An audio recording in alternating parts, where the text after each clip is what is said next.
On this episode of RC Kicks, we're looking at what's the best Tamiya to buy if you've never had one before. Now, obviously, that's quite a big selection, so we're going to have to chop it down into smaller parts to see if we can find you what's best for you. So, how about something like this, huh? Yeah, I'm only joking. Hit it, Charlie!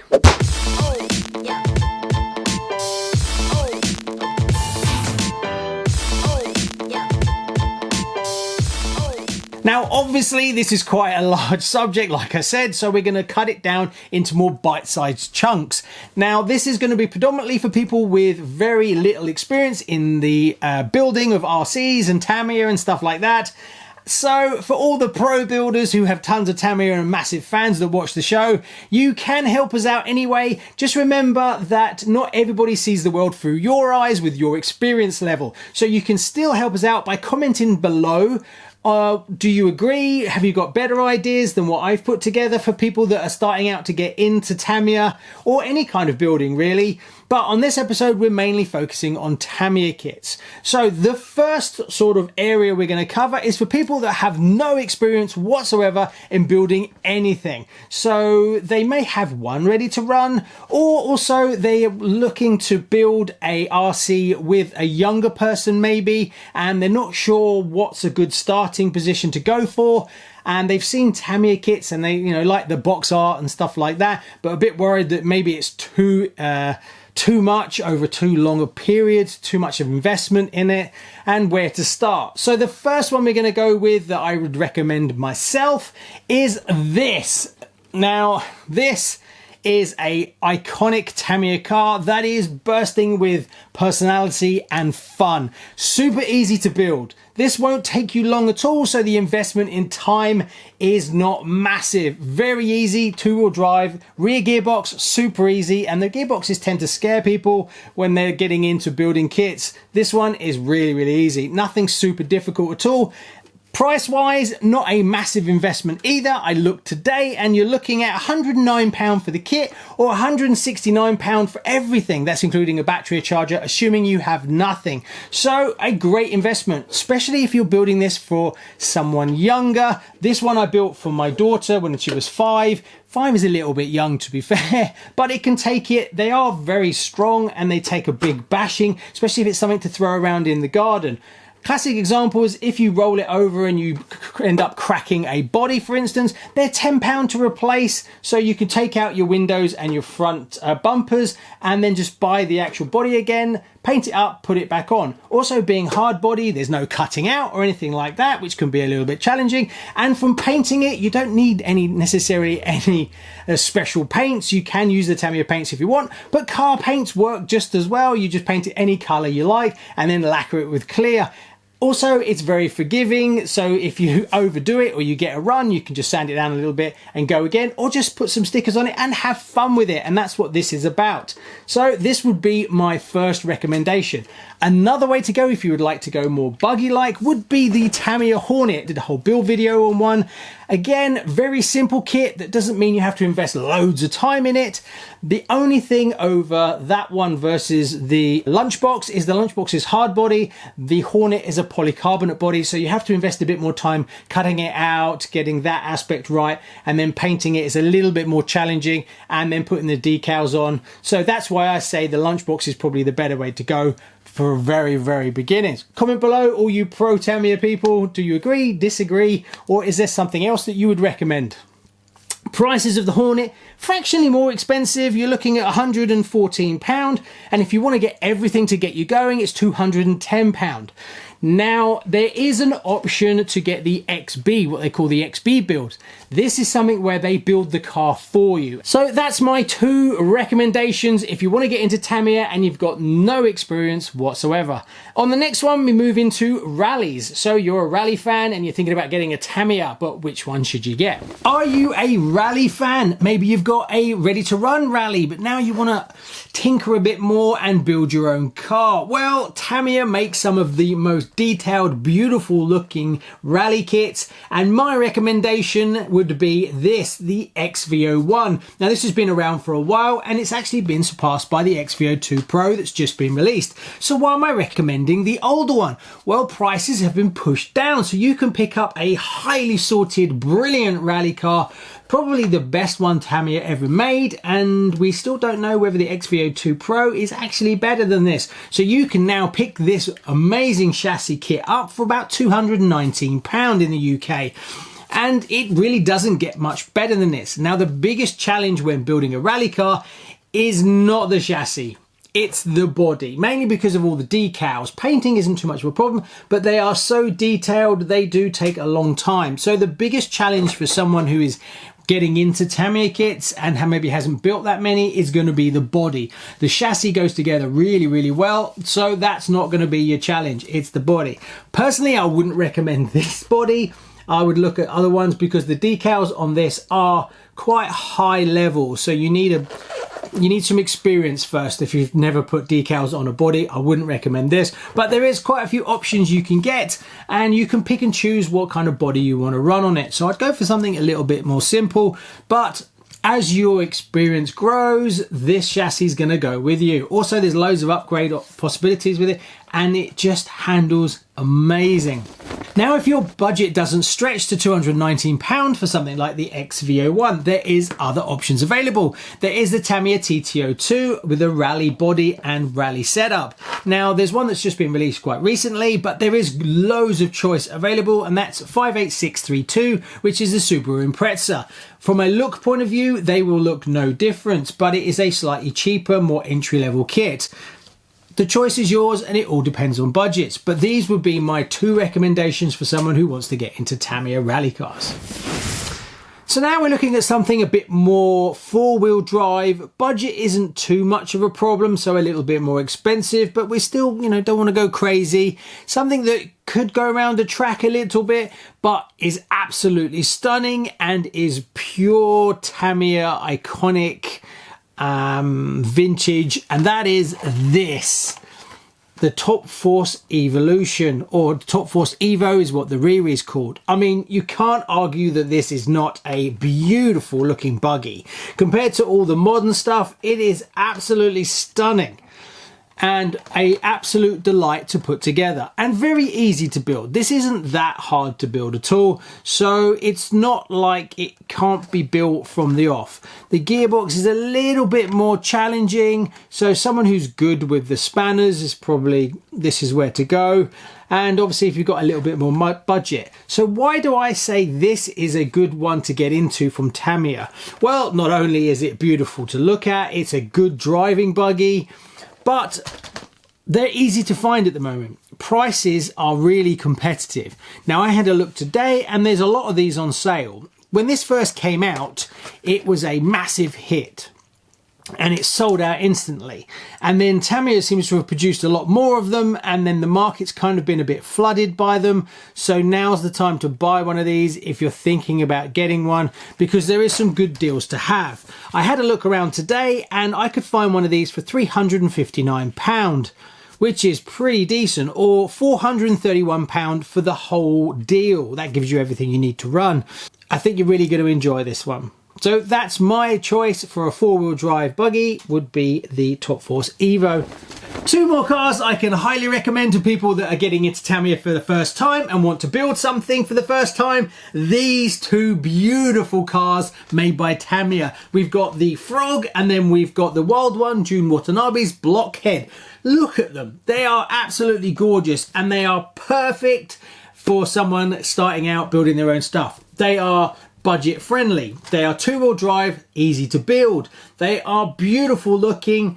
They are fun to drive. These drive brilliantly. They will put a massive smile on your face over a park or on some loose gravel. And prices are reasonable. The Frog is £155 and you can get the Wild one for £255 depending on where you shop around. Obviously if you get them as bundles you pay more for that. And the kit numbers for these are, I've got it written down here, is 58354 for the Frog and 58695 for the Wild one.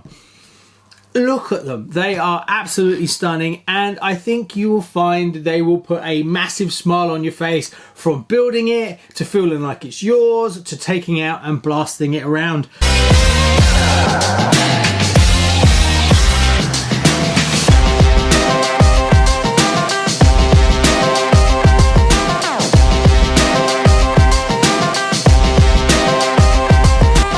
So, what do you reckon? Do you agree? Disagree? Two of my favourite cars to drive.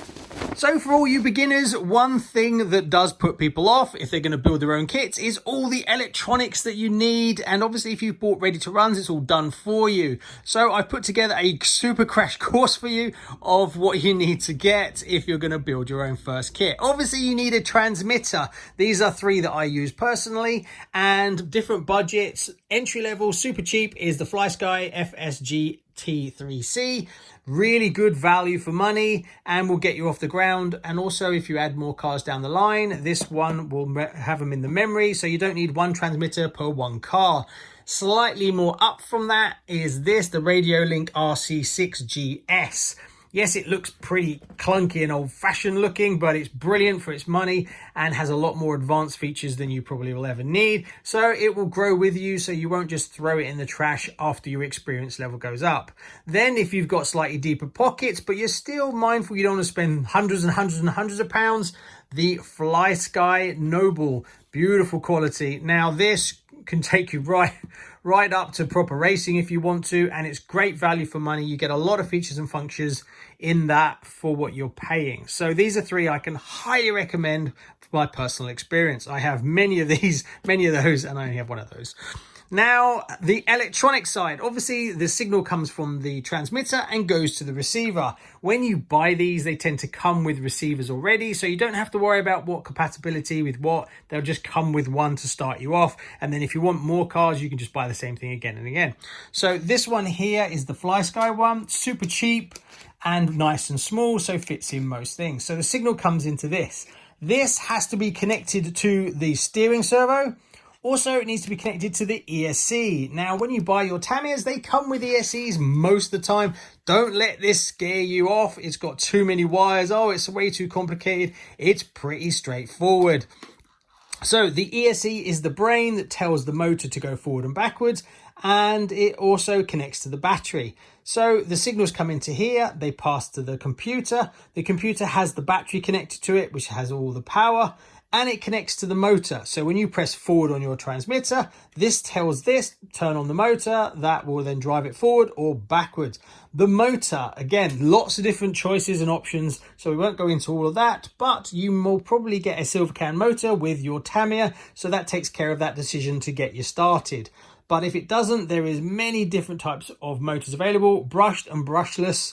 That's a big discussion, so we won't really go into that. But start with something that's a brushed first. Personally, if you're kicking off, you can always upgrade to much more powerful motors later on.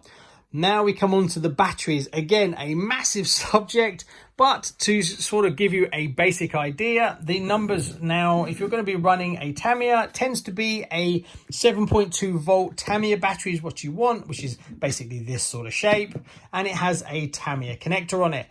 Now, the big number you see on the front is how much energy can be kept in it. So imagine a bucket full of energy. The bigger the number, the bigger the bucket. So this one is 1800. This one is 3300. So this will hold more energy, not at a higher voltage, but means that basically that means if you're going to drive your car around, this one will let you drive it around longer than this one will. Obviously, you're going to need a charger. Don't stick with the brick wall plug-in trickle chargers. Get yourself something a little bit more upmarket, as you will be able to charge your batteries much faster than just leaving it plugged in for 5 hours to charge when you can charge it in 20-30 minutes. So these are a couple that I use personally and I can highly recommend them, but there's lots of options available. So do shop around, but anything is better than the trickle charger. That's the first step. Right, next we have the steering. So that's the servo. This is actually a small servo. This is not the sort of normal big size ones you'll put in. Sorry, I haven't got any spare ones to show you. Now, one thing that kind of scares people is how they all connected up. So if you look at the receiver, you have different connectors. all in a line. So this is channel 1, channel 2, channel 3, and then it says VCC, I think it is, and bind. Don't worry about that. The servo goes into channel 1. And also, if you look really carefully up here, it's got a plus and a minus. So depending which way round you plug this in, you want the minus to be the dark black or dark brown. So that when you plug in the servo, make sure the dark brown is on the negative, because you can plug them in each way around. The second, channel 2, you want the ESC to be plugged into. Then you have the ESC plugged into the battery and then plugged into the motor. The connector that I'm using here is a little bit different. You'll probably see it more along these sort of lines. The reason I have this is so that I can unplug and plug in a different motor really quickly. That's my personal choice, instead of using these. But that's what you get. Now, another thing you might realize is that there's 2 wires on that motor. Why have I got 3? This will also do brushless. So if you're doing brushed, you will use 2. If you're using brushless, you will use 3. So that one just doesn't get connected, and then you just plug these in. As you can see here, blue and yellow is exactly the same. So don't panic about that one, but we won't go into brushless and brushless on this episode. But you get the idea. I think that's a bit of a crash course, but I think that might be helpful. Now I've got 2 more buggies that I would highly recommend anybody that's never had a Tamiya before, and that's these 2. Now these are for different people, but we'll go over that. So the first one is this, the re-released Hotshot. This is actually a vintage one from back in the day, but they're pretty much identical. Now this is about £198 currently, and it's kit 58391. Why do I recommend this? Not only is it got beautiful looks, it drives really, really well. You can have lots of fun with this, as well as that beautiful look. Being four-wheel drive, it's perfect for going around the garden, on the mud and rough stuff. This is actually a vintage one that I haven't restored because it's so much fun to drive. I'm worried that if I restore it back to Shelf Queen status, then it'll stop me from driving it. So even though I've got all the vintage parts to put this one together back to a Shelf Queen, I don't really want to. So this one gets left on the shelf, doesn't get much love. As you can see, I've got rusty springs, but I still just drive it. I really just enjoy it. So that is one I don't think you'd be disappointed with at all.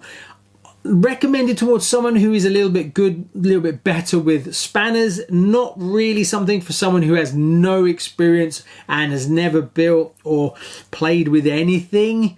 But if you've never built a kit before, but you're good at fixing stuff, you will be fine with it.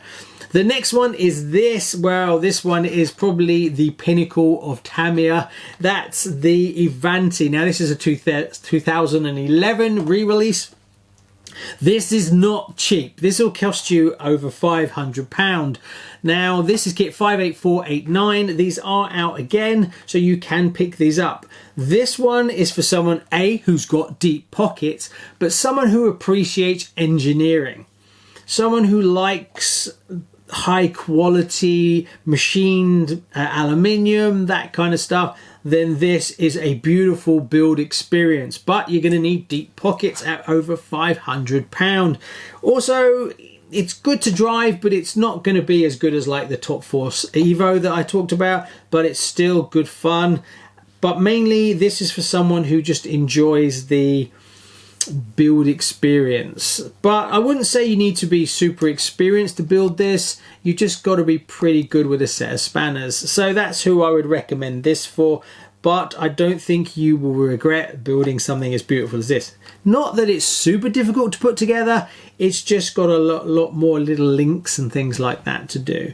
So there you go. That's my recommendations to all you Tamiya pros out there. Comment below, let me know what you would recommend to someone building their first Tamiya kit. Obviously, we didn't cover, there's a whole range of Tamiya kits like road cars and stuff like that. I tried to cover things that would be more likely to go around your garden than to go and find a flat bit of tarmac. So these were all cars that I thought you could just take out in your back garden. Anyway, thanks so much. Please comment as well if you found this video useful, if you're a beginner, as I'm trying to make some other videos for people that are just getting into it, instead of just making videos for everybody that is really already into RC and Tamiya. Thanks so much. See you on the next one. Bye bye.